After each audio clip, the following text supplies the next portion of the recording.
I was teaching a course 3 years ago at St. John the Divine in New York. And it was a course for people around homelessness. Maybe it was more than 3 years ago.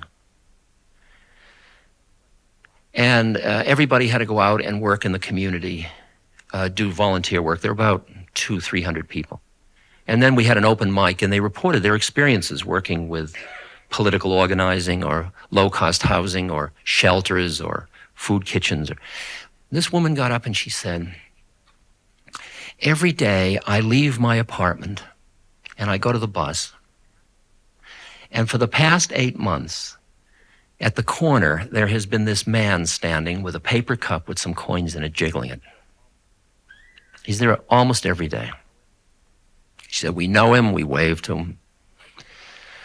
She said, I give him money now and then she kind of smiled. She says, actually, she said, I've worked out a budget. It's been going on for so long. I give him $250 a week.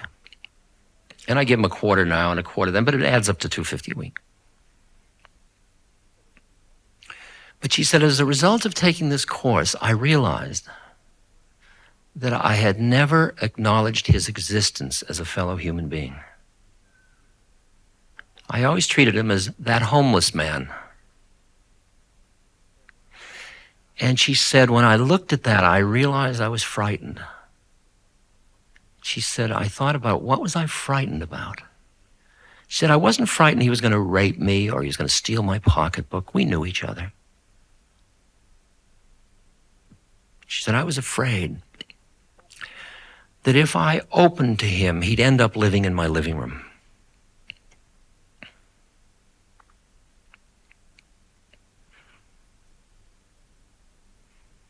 Can you imagine the pain? Just take that one case. Don't go into your own life, but take that one case and imagine how her human heart's wanting to acknowledge the truth of the fact that we are all family, we are all one, becomes the enemy.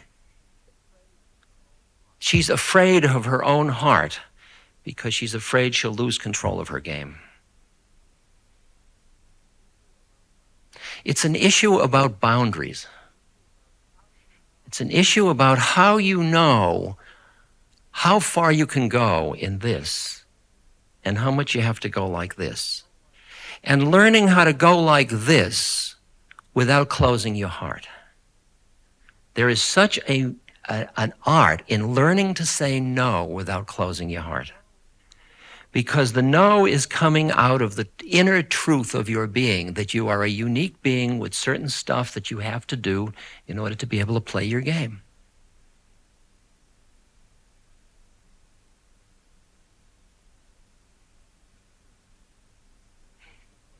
It's an incredible balancing act to set those boundaries.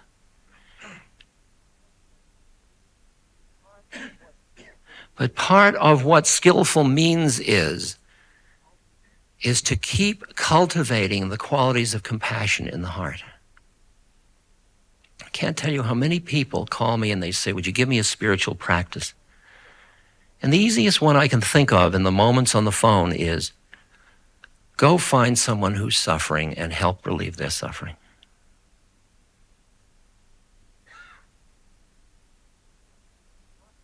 Because just in the process of the act, you meet another human being and the whole process happens.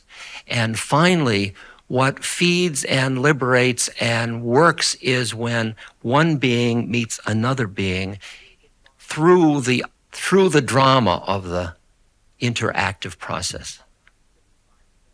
Like I'm sitting by the bed of this fellow the night before last and we're holding each other in our arms.